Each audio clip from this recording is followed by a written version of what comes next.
Representative Champion, last time you introduced me, it was at a church, and this is very much the same feeling of a room full of people who are committed to a higher purpose. And I made the promise to host this gathering to Reverend McAfee.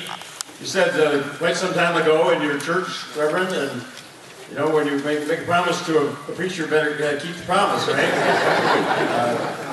So I'm glad that the outpouring of support here is just really extraordinary. And I want to thank Representative Champion and Representative Hayden for organizing this event. Thank you very much. Representative Warren, who's here to bring up St. Paul. It's bringing all the communities of our respective cities together this way, and all of you, too many to recognize the leaders of those communities, and those of you, the activists, and those of you who have made it, commitment that we have all together to bring our opportunities to every one of our citizens. So the agency heads and I are here to listen, and I'll respond in greater detail later, but I don't want to get in the way of the program. I want to have a chance to hear from people. I can thank all of you for being here, and to see this room overflowing like this is just again, really inspiring, and it's a real tribute to the commitment we have here. And if we all pull together here with all this assembled talent and commitment, we'll make great progress on behalf of the citizens of this metropolitan area. So thank you very much again. I do want to recognize two other people. One is Ayanna Kennerly, who is the representative here from Senator Franken's office. Let's give her a hand. This person has worked so hard behind the scenes, and she is another one who's quiet, but she definitely throws a mean punch. She is the Assistant Chief of Staff for Governor Dayton, Micah Hines.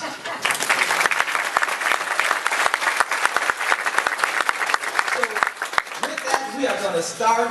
We thought it would be important to look at a community snapshot and start off this discussion in context.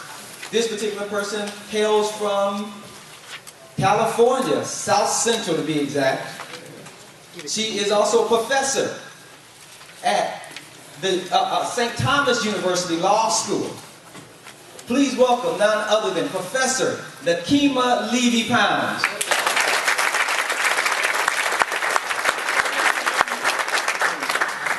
When I moved here in 2003, one of the things that I was told was that Minnesota is a great place to live. And many people agree with that. I was told that the distressed communities aren't too distressed, that it's essentially a land of equal opportunity. But since my time here, one of the things that I've discovered is that there seem to be two Minnesotas.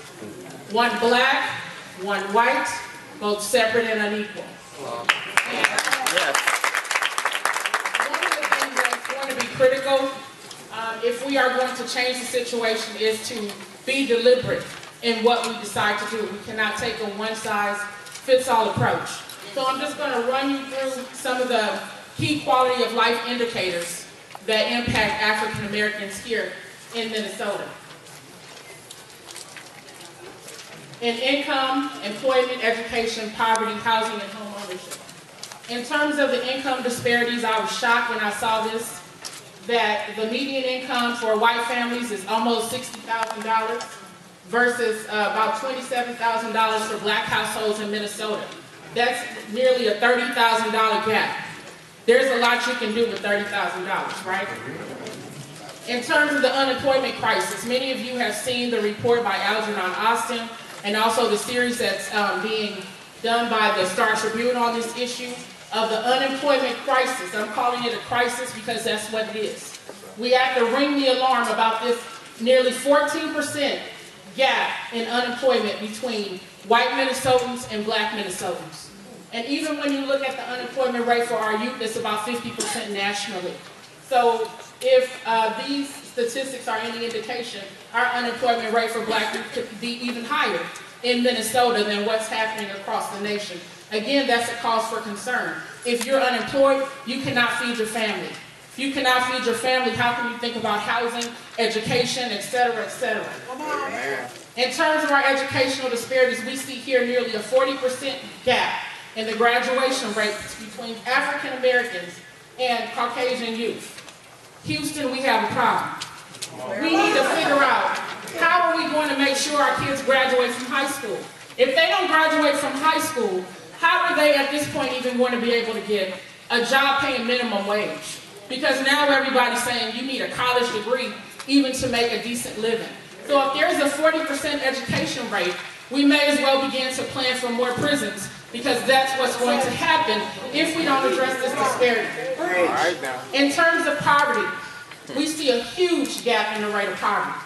Whites in Minnesota have one of the lowest poverty rates in the nation at 7.4%. And you see here in the middle, only Mississippi and Louisiana have higher poverty rates amongst blacks. That was scary when I read that. According to the Kaiser Family Foundation, we're 4% of the population in Minnesota, but 36% of those living in poverty. I believe that's a conservative estimate. I believe that it's actually higher than 36% based upon the poverty and suffering that we see in many of our low-income African-American communities. In terms of black children in poverty, the Children's Defense Fund said that Minnesota had the 5th lowest child poverty rate in the nation. But again, when you look at black children, the 5th highest child poverty rate in the nation. Again, 2 Minnesotas, 1 black, 1 white, both separate and unequal. It's time for a change. In terms of housing, take a look at our home ownership rates. There's a 40% plus gap between the rate of home ownership for whites and the rate of home ownership for blacks. Our gap related to African Americans is about double the national gap, and only North Dakota is ahead of Minnesota in terms of this gap. If we don't have jobs, there's no hope for black people in Minnesota. The Children's Defense Fund says it'll take 4 adults working full-time in order to be able to meet the family's needs if they have 2 children. 4 adults working full-time at minimum wage. In terms of solutions, now, Governor Dayton, you're going to hear a lot of examples today. People have worked long and hard to come up with some solutions, because we don't just want to talk about the problems. The problems seem overwhelming, but from the looks of people in this room, together, we can change things here in Minnesota. So in terms of the recommendations, number 1, a targeted jobs bill. You know about the jobs bill. You know the efforts that are taking place to do this. And all of us have to be a part in pushing for this legislation to happen. And we can't stop until it does happen. In terms of the second recommendation, we need to expand and target employment project opportunities for urban corridors. We need to look specifically at the zip codes where there's chronic unemployment and chronic poverty. Again, we cannot take a one-size-fits-all approach. As we know, if you have a jobs bill that's not focused on specific zip codes and projects that aren't focused on specific area codes, the people in the lowest income communities will continue to fall farther down the cracks. And we don't want that in Minnesota. For recommendation 3, we need to provide financial support for targeted funding for youth development in science and math in our urban corridors. We know that science, math, and technology, especially green technology, is the wave of the future. So we need to be deliberate in making sure that our children in Minnesota have access to this information, access to projects, access to developments that focus on science, math, and technology, so that they can come up to a higher level. And finally, for recommendation 4, we have to expand and target our youth employment training funds to provide opportunities for all of our youth, so that all of our children who want to work will be able to work. The time is now for us to change things. It's not going to happen through osmosis. It's not going to happen through wishful thinking. We're going to have to be deliberate and strategic if we are going to make change in the state of Minnesota. Thank you.